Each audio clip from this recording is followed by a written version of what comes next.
he's in charge of the dealer room, are collaborating on this. It's going to be aimed at a younger audience, but I think it'll be really cool for everybody. And it's a fusion of horror and steampunk fantasy. So it's about a young girl who's been hearing bedtime stories her whole life, and she discovers that those bedtime stories about monsters are actually true.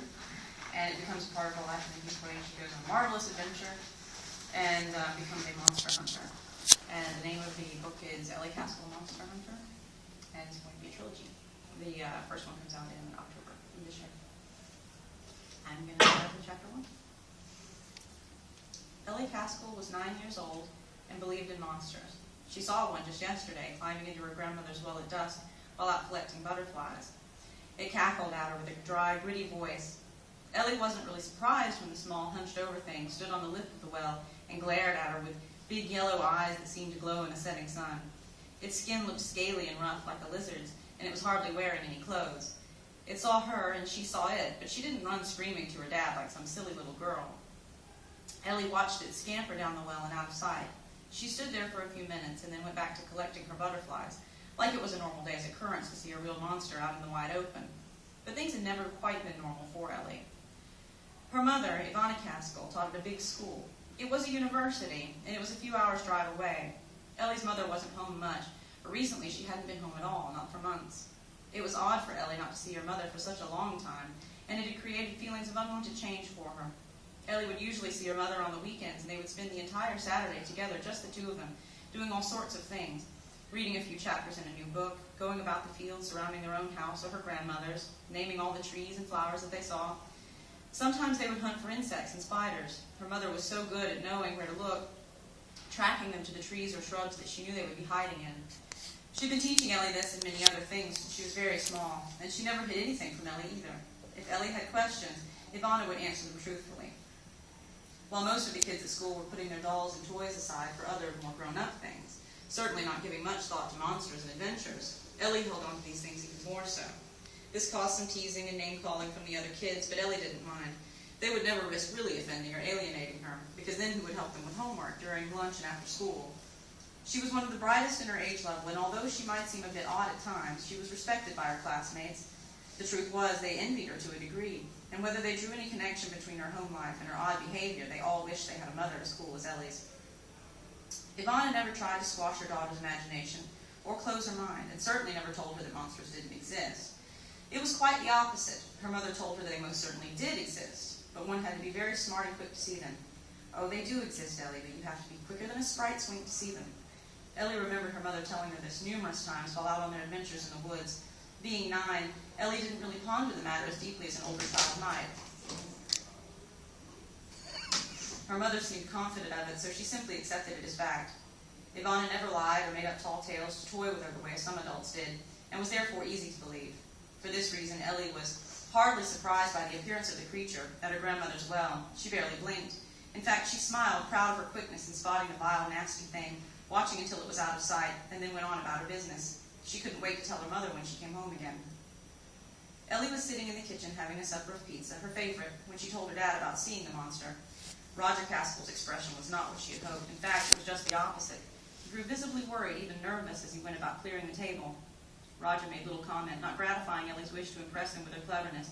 She had been so proud. She was sure her mother would have reacted differently, but her father, after a couple of terse questions about the time and location of the encounter, said no more about it. He seemed to think it was a bad thing. After all that her mother had told her, was she to learn that her father didn't believe? She knew that many adults didn't, but she would have expected her mother and father to agree on everything.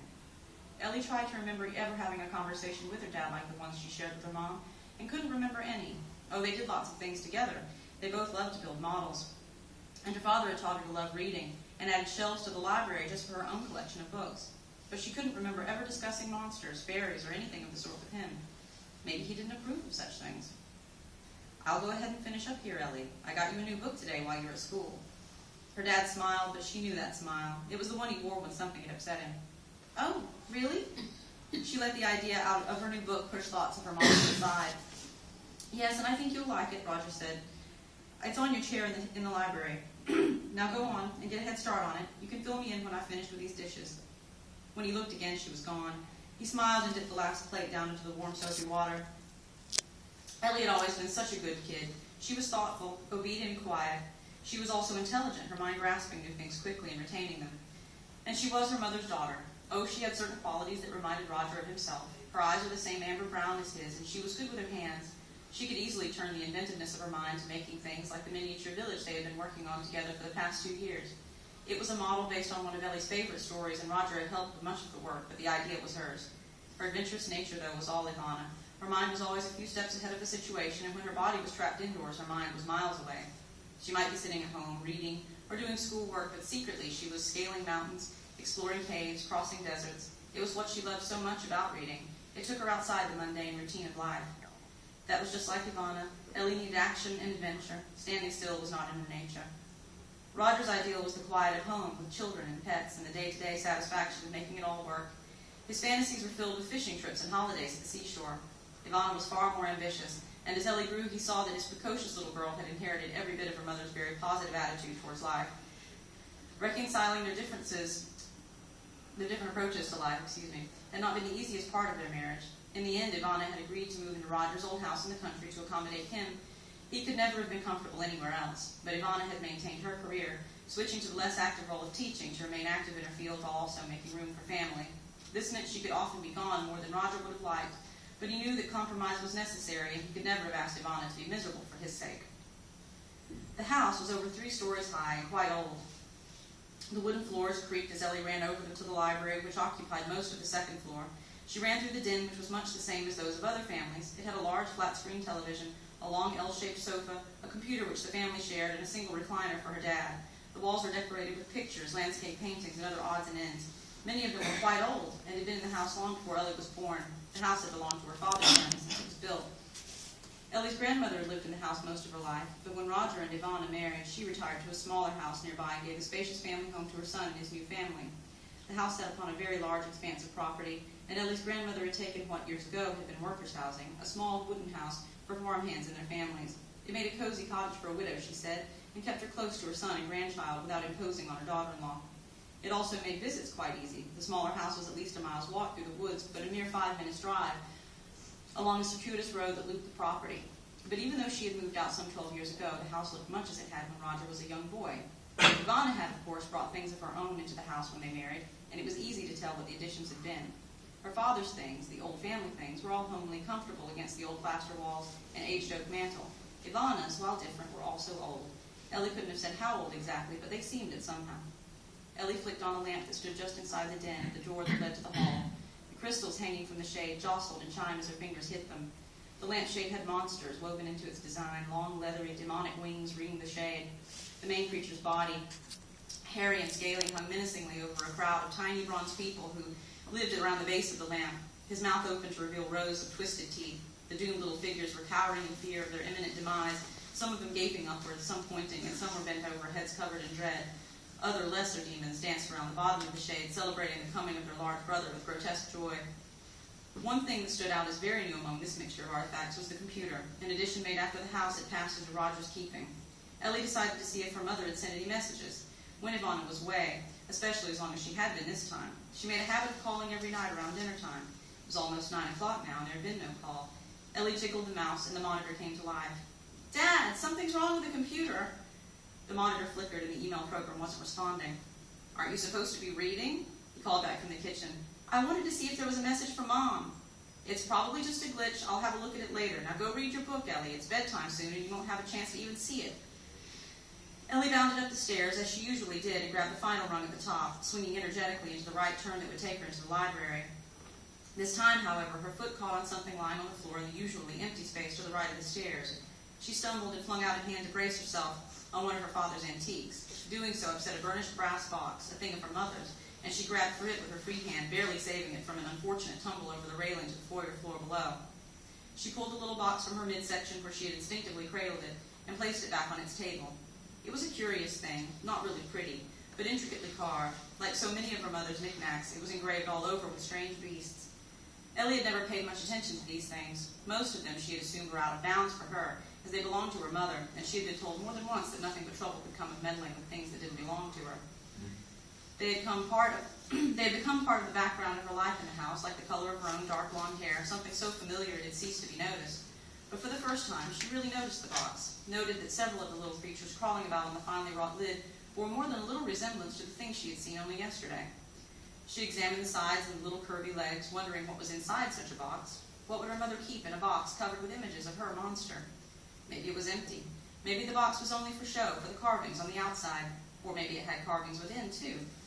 There could be no harm in Elli seeing the carvings on the inside if she could so easily see the ones on the outside, could there? The interior was all dark, puffy red velvet, and the only thing it held was a small roll of parchment sealed with wax. The wax had been stamped while hot, sealing the parchment closed. Once the seal was broken, it was difficult to reseal. This was how people sent important messages long ago, so they would know if the letter had been opened and the message read by someone else. Some people still did it, but it was only for novelty, for fashion. Even before email had begun to replace paper mail, no one had used wax seals as actual security for hundreds of years. The paper looked quite old, too. It was yellow, crisp and dry with age, so dry that a little fold at one corner had come loose, and only a single fiber held it in place. The little circular seal was caked with dust. She rubbed it lightly with her thumb and uncovered an ornate letter M embedded in the thick green circle of wax. M for mother, she called. M for my monster. M for mossy, muddy, mottled mud skippers. Elli and Roger often played silly word games like this. Elli giggled.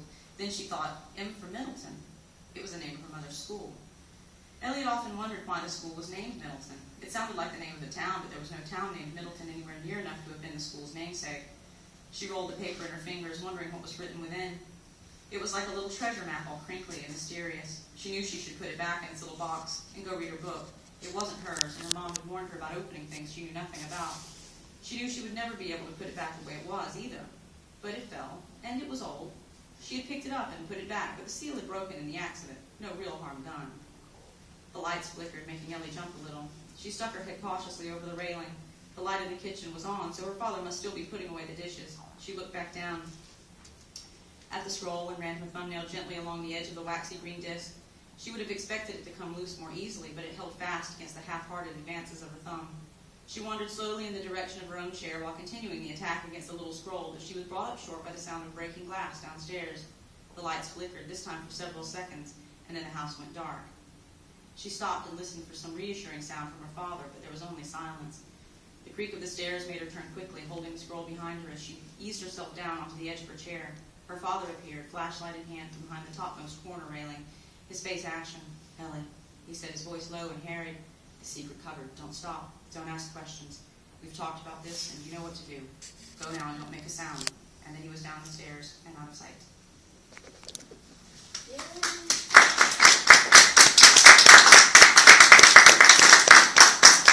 Any questions? When is the book supposed to be out? This October, probably Halloween. We're shooting for Halloween. Nice, really cool. What was your inspiration for the character? The inspiration was actually my co-author's, and unfortunately he's running the dealer room, so he can't be here to answer it, but he came to me with the idea, and it was so wonderful that I jumped on it immediately, and injected the steam like that.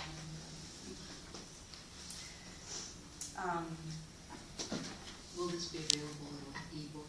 Oh yes, all formats, as far as I know. I mean, we're going to cover the whole with if we possibly can. I think you should give away the hat. Yeah. It's an awesome hat. It is awesome. Do those goggles work? Yes, they do. They are magnifying goggles, and Oh, look at that. Oh shit, my guitar picks really suck now. Oh, we didn't each get one, so. actually, it's not a bad idea. I might make another. And I was going to say, if you give them out, man, that would be Where do you get awesome. all the cool stuff, like Metallica? You just get online, or? I found some stuff online. I go treasure hunting at antique stores and Goodwill. Creative. Yeah. Thank you. Who's the model? I jumped up that, but what's your, what? In my mind, I inject a little bit of myself when I was a girl, and I have a daughter she's about 13 now, and I can't help thinking of her, of You course. don't look like you have a 13 year old. Thank you. I have a 19-year-old, and I look every bit of it. I've seen so many people today who told me or showed me pictures of their children, and I just thought, wow, I can't really believe that you have a child that old. But no, you absolutely do not. Thanks. Yeah, you need to go get put those glasses back Alright, if that's it, I will let you guys go get drinks Oh, and well, food in. and. I'm gonna read, so. Oh, wonderful.